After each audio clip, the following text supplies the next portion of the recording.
به نام خدا طهماسبی هستم. با آموزش نرم افزار پاورمیل در خدمتتون هستم. همونطور که مستحضر هستید، نرم افزار پاورمیل جزو نرم افزارهای سری کد کم محسوب میشه. کد برای طراحی، کم برای ماشین کاری. اگه بخوایم یک کلید واژه‌ای قرار بدیم که یادمون بمونه، اتوکد طراحی، مستر کم میشه ماشین کاری. میخوایم در اول یه نگاهی به نرم افزار پاورمیل بندازیم که اصلا چجوری کار میکنه، به چه دردی میخوره، آیکونایی که داره اصلا برای چی هستن و یه برنامه ساده باهاش میگیریم که ببینیم واقعا اصلا چجوری کار میکنه. نرم افزار پاورمیل از یه فرمت خاص برای خودش استفاده میکنه. همونطوری که ملاحظه میفرمایید با فرمت DGK یا DGK کار میکنه. فرمت DGK به این معنا نیست که دیگه اصلا نرم افزار پاورمیل فرمت های دیگه همون مثل IGS، STP یا استپ اینا رو قبول نکنه، ولی فرمت قابل قبول برای خودش DGK است که نهایتا تمام فرمت ها به این فرمت تبدیل و پاورمیل اینا رو قبول میکنه. اینم خدمتتون عرض کردم که آخر سر در مورد فرمت های توضیح کلی خواهیم داد، ولی این ته ذهنمون باشه که این فرمت باید فرمت DGK باشه. برای کار با پاورمیل فقط لازمه مدلی که از سالید یا کتیا بهمون دادن رو ما درک کنیم تو خود نرم افزار، بکشیم و تو محیط نرم افزار فقط رها کنیم. میبینیم که نرم افزار مدل رو خودش میشناسه. در وهله اول یا همون گام اول ما نگاه میکنیم، مدل اون به صورت یه سری خطا هست. اگه تو سمت راست نرم افزار یه چیزی شبیه توپ زرد هست، پلین شید، اگه ما اینو بخوایم، یعنی اینو روی این کلیک کنیم، حالت سه‌بعدی یا تریدی اون قطعه‌ای که قبلا تو سالید یا کتیا کشیده شده رو به ما نشون میده. یه سری خطا رو ما میبینیم، خطای سفید و تقریبا صورتی رنگن. اینو از طریق همین توپ وایرفرم میتونیم اینا رو رفع کنیم، از بین ببریم یا خاموش کنیم. در اصطلاح خاموش کردن این خطا و اصلا خاموش کردن خود مدل هیچ تأثیری در رویه ماشین کاری ندارد. فقط ما اینو خاموش میکنیم که بتونیم بهتر کارامون رو انجام بدیم، خطای ماشین کاری رو ببینیم و خیلی کارهای دیگه انجام بدیم در آینده. یه نکته خیلی خیلی مهم هست تو نرم افزار پاورمیل، جهت قطعمون هست. این جهت قطعه برای ما خیلی خیلی مهمه و ما باید بدونیم رو کدوم جهت باید کلیک کنیم که کار انجام بده. در اینجا اگه نگاه کنید، یه دونه حالت نمایش تو محور Z داره. اگر روش هم موسا نگه داریم به ما میگه که تو محور Z من نمایش میدم. نمایش تو محور X، نمایش تو محور Y هست. ما بهتر حالتی که مد نظرمونش همیشه حالت Z است، یعنی تو محور Z باید نگاه کنیم. اگر روی این حالت کلیک کنیم، قطعه تو حالتی وای میسه،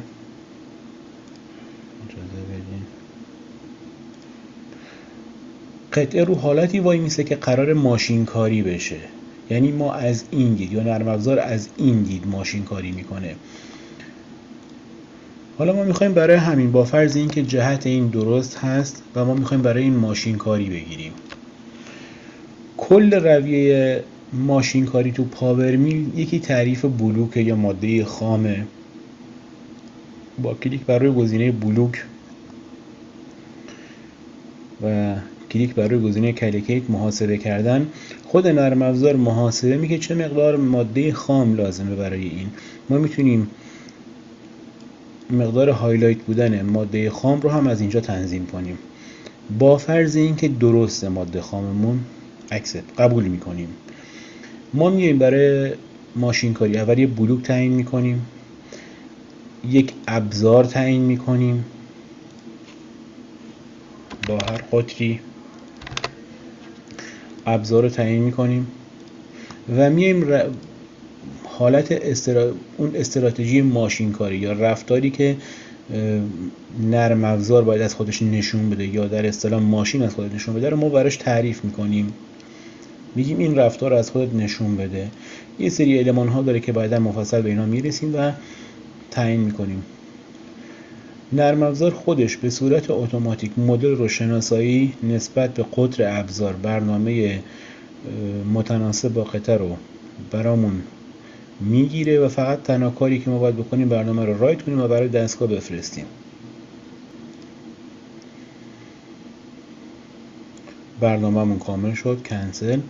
اگر نگاه کنید تو سمت چپ ما ابزارمون رو تعریف کردیم، استراتژی که مد نظرمون بود ایجاد شد و بالا یه دونه NC پروگرام هست. ما فقط باید این رو تبدیل کنیم به NC پروگرام برای ماشین.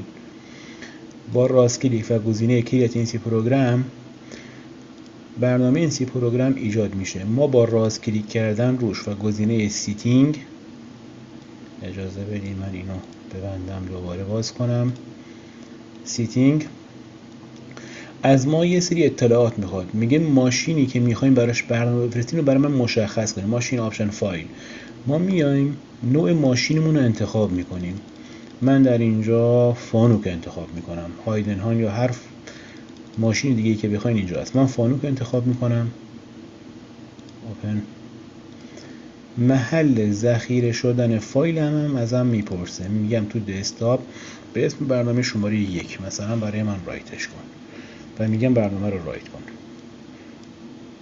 برنامه شروع میشه به رایت شدن. برنامه رایت شد. فقط کافیه من برنامه شماره 1 رو اجرا کنم و مشاهده میکنید که خطای برنامه ایجاد شد. این برنامه رو از طریق منوی سند برای دستگاه میفرستیم و شروع به کار کردن میکنه. کل کاری که ما تا آخر انجام میدیم یک رویه ثابته که الان یاد گرفتیم. فقط استراتژی ها، نوع ابزارها و کارهای دیگه مون فرق میکنه. اجازه بدیم من مدل رو پاک کنم و شروع کنیم به جلسه اول.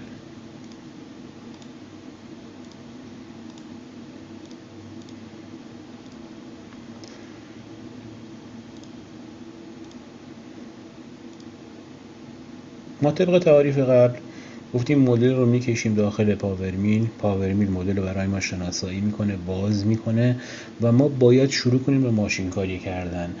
از اینجا در اصطلاح اون قسمت پاورمیل شروع میشه که ما باید چجوری مدل رو بتونیم در جهت درست ماشین کاری کنیم. جهتی که الان هست اشتباس. من نمیخوام تو این جهت ماشین کاری کنم. برای چرخش مدل قلتک موس رو فشار میدیم و تو هر جهتی که میخوایم حرکت میدیم. اگر به سمت بالا و پایین حرکت بدیم این نما رو به ما میده. اگر به طرفین تکون بدیم چپ و راست این نما رو به ما میده. اگر قلتک رو بچرخونیم حالت زوم به ما میده. شیفت رو نگه داریم، قلتک رو نگه داریم، تکون بدیم قطعه تکون میخوره. کنترل رو نگه داریم، قلتک رو نگه داریم و تکون بدیم حالت زوم به ما میده. ما گفتیم بهترین حالتی که هست که در اصطلاح استاندارد حالت پاورمیل نمای زده، یعنی تو محور زد. الان قطعه رو اینجوری میشناسه و میخواد ماشین کاری کنه. ما باید جوری بهش بفهمانیم، بهش بگیم که من میخوام تو این نما برای من ماشین کاری انجام بدی. یک بار نمای زد رو میزنیم، میایم رو خود مدل راست کلیک میکنیم. کلیک کردن یک نماشو سفید میکنه. این حالت نه، تاکید میکنم بدون کلیک کردن روی سطوح. بدون کلیک کردن روی سطوح یعنی ما میایم بیرون یک کلیک خالی میکنیم که تمام سطوح از انتخاب در بیان. روی این قسمتی که من میگم کلیک خالی میکنیم و کلیک نکردن تاکید خیلی خیلی خاصی دارم. حتما بیرون یک کلیک میکنیم تا هیچ سطحی انتخاب نباشد. ما میایم رو سطحی رو مدل راست کلیک میکنیم، گزینه ادیت ترانسفر، یه پنجره برامون باز میشه. گزینه بالا برای جابجا کردن پایین برای چرخوندن و با اسکیل هم فعلا کاری نداریم. اسکیل و میرور فعلا کاری نداریم ما. من میخوام اینو تو محور X اگر نگاه کنید تو این قسمت، اجازه بدید من بهتون نشون بدم. تو این قسمت داره جهت هامون رو بهمون میده، جهت Y، جهت X و جهت Z که معلومه. Z رو ما داریم از سمت Z نگاه میکنیم. ما باید نسبت محور X این قطعه رو بچرخونیم. چقدر؟ 90 درجه. واحدش درجه است. انجل درجه. میگیم 90 درجه حول محور X برای ما بچرخون. چرخی. دوباره میگیم نمای Z رو میزنیم. میبینیم دقیقاً اون چیزی که میخوایم اتفاق افتاد. اگر نگاه کنید این همون نقطه‌ایه که دستگاه میشناسه به عنوان رفرنس یا نقطه 0 اینجا رو میشناسه. ما باید این رو هم تغییر بدیم. الان باید نگاه کنیم ببینیم آیا واقعا مرکز هست یا نه. بهترین حالت برای ماشین کاری مرکزه، ولی 100% نیست. شاید شما بخواید از یک گوشه شروع کنیم به ماشین کاری کردن، از قسمت بالا شروع کنین، ولی عموما چیزی که بخوایم تعریفی داشته باشیم و به عنوان یک قانون برای خودمون اینو قرار بدیم، بهترین حالت وسط قرار دادن نقطه 0. من میام تو گزینه بلوک دوباره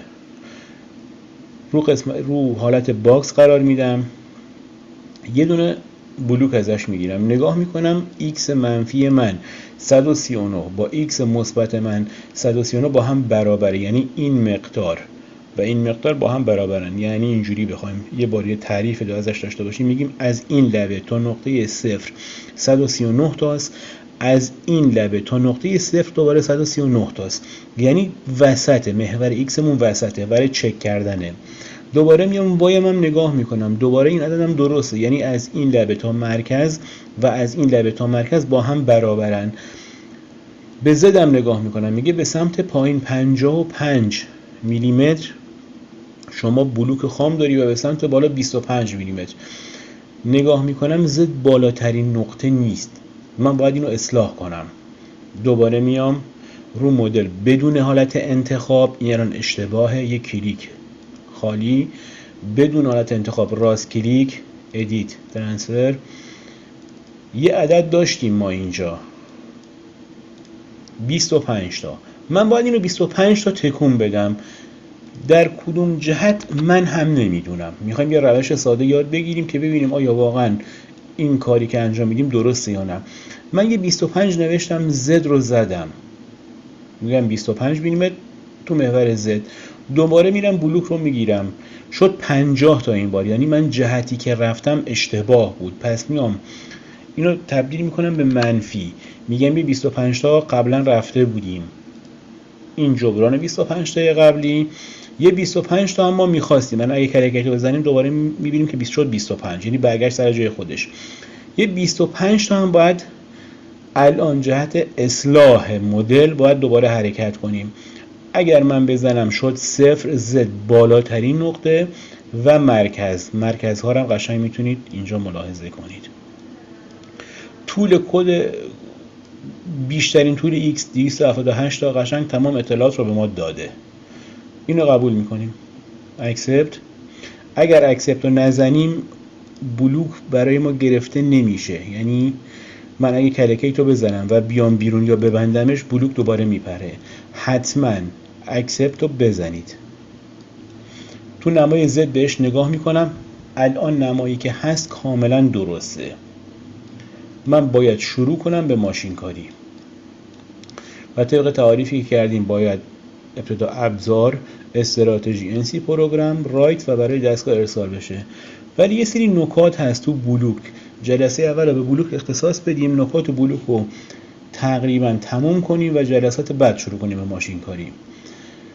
اگر نگاه کنید قطعه من دایره‌ای شکله و یه سری اضافات اینجا داره. این اضافات برای من بعداً دردسرساز میشه، من باید اینو اصلاح کنم.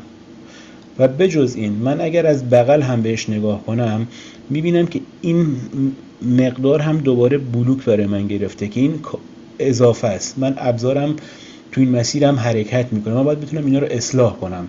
بذارید من با یک برنامه بهتون نشون بدم که چه اتفاقی قراره بیفته. من ابزارمو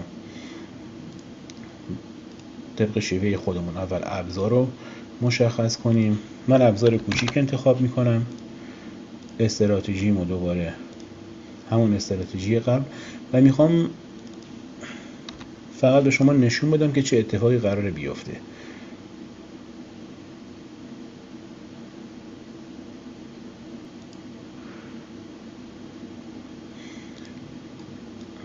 اگر نگاه کنید جاهایی که بلوک اضافه رفته ابزار همونجا رفته یا در اصطلاح برنامه براش ماشین کاری تعریف کرده. اگر هم نگاه کنید از بغل بهش نگاه کنیم میبینیم ابزار یه ارتفاعی رو که اصلا ما نمیخوایم حرکت کرده. راههایی هست که نذاریم ابزار حرکت کنه از یه حدی بیشتر، ولی ما چون جلسمون اختصاص داره به بلوک میایم از طریق بلوک اینو اصلاح میکنیم. برنامه‌مون رو دوباره حذف میکنیم و میایم تو قسمت بلوک. از گزینه بالا میایم گزینه سیلندر رو انتخاب میکنیم.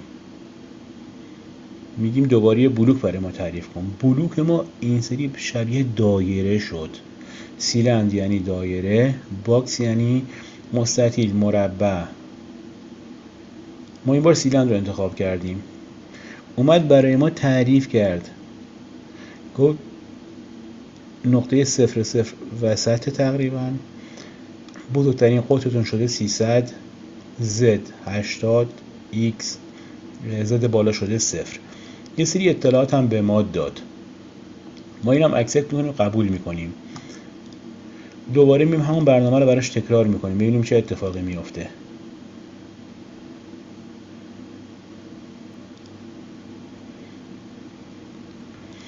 باز هم یه جاهایی که ما نمیخوایم میبینیم ابزار رفته، برنامه اونجا رو ماشین کاری در نظر گرفته.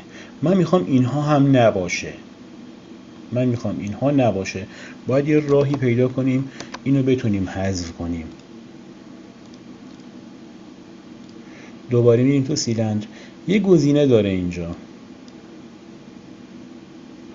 ما میخوایم بگیم ابزار اونجا نره، باید منفی بهش بدیم. میگیم منفی 15 میلیمتر از هر طرف این بلوک رو برای ما جمع کن، یا در اصطلاح بهش میگیم آفست منفی بده. اگر مثبت باشه بلوک بزرگتر میشه، اجازه بدیم من اعمال کنم بزرگتر شد.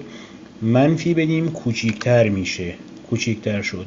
الان اگر بلوک رو من پر رنگ کنم میبینید که فقط تا اونجا اومده. 15 زیاده، مثلا من 10 میدم، میبینم خوب شد. 9 میدم، 11 میدم، 13. هر عددی که مد نظرمون بود و میبینیم دقیقاً به اون چیزی که خواستیم رسیدیم. دوباره میایم برنامه ماشین کاری رو میفرستیم. این بار دیگه ابزار بیرون کار نرفت و پایین هم نرفت. پایین نرفتن بیشتر به خاطر این بود که متریال اینجا وجود نداشت. حالا با فرض این که ما میخوایم بیرون رو هم بزنیم ولی نخوایم پایین بره، یعنی از این سطح پایین تر نره، باید چی کار کنیم؟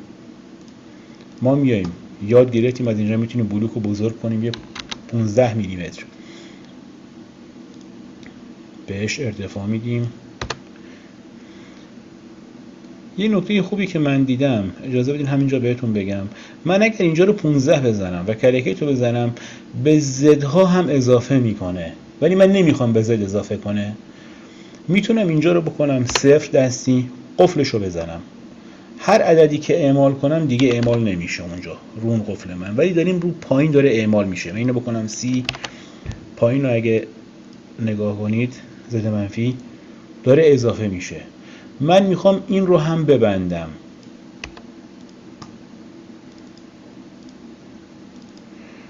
الان فقط به محور X و محور Y اضافه میشه. من 15 تا به این اضافه میکنم. اگر نگاه کنید زدها بسته شدن سر جای خودشونن، ولی محور X و Y آفست گرفتن.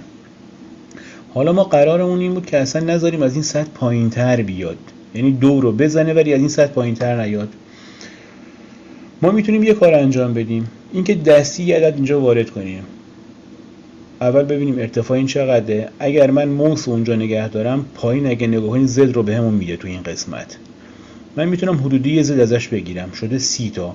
من اینجا مینویسم 30 تا و قفل رو میزنم. میبینیم بلوک رو از اون ور برید. این یک راه.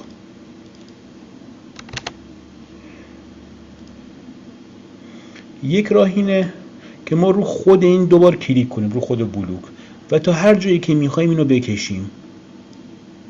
دوباره رفت سر جایی که ما میخواستیم و قفلش رو دوباره میزنیم. اکسپت. بلوکی که میخوایم بگیریم آماده است، یعنی دقیقاً چیزی که ما میخواستیم شد. کافی استراتژی اونو دوباره اعمال کنیم. میبینیم برنامه‌ای که واقعاً خواستیم برای ما ایجاد شد. همون استراتژی کل دیواره ها رو زد، از اون خطی هم که ما خواستیم پایین تر نره. دوستانی که با پروسه ماشینکاری کاملا آشنا هستن میدونن این اتفاق خوشایند نیست، یعنی ابزار تا خود کار بره خوشایند نیست، چون ابزارا گوشه هاشون یه در اصطلاح اری داره، یعنی این طول در اصل ماشینکاری نمیشه. حتی اگر ارش هم 1 میلیمتر باشه، 1 میلیمتر اینجا گوشت اضافه میمونه و ما نمیخوایم این اتفاق بیفته. بهترین حالتش اینه که ما این 30 تا رو بنا به ار ابزار، با فرض اینکه ار ابزارمون 1، ما 31 در نظر بگیریم، 1 میلیمتر هم اضافه 32 و قفل رو دوباره بزنیم. یک کم بلوک به این اضافه شد. من میام استراتژیمو دوباره از اول تعریف میکنم. میبینید که ابزار یا خط برنامه به مقداری که ما خواستیم از کار رد شد یا در اصطلاح بیرون اومد و چیزی که میخواستیم رو به همون داد. این برنامه کاملا درست و قابلیت ماشینکاری دارد. فقط کافیه برنامه رو رایت کنیم یا تبدیل به NC پروگرام کنیم. سیتینگ، نوع ماشینمون رو تعریف کنیم. من فانوب تعریف میکنم. میتونم هایدنهایم هم تعریف کنم. هاید، این بار هاید تعریف میکنم. تو دسکتاپ به اسم برنامه شماره 2 ذخیره‌اش میکنم و رایت رو میزنم. برنامه شروع میشه به رایت شدن.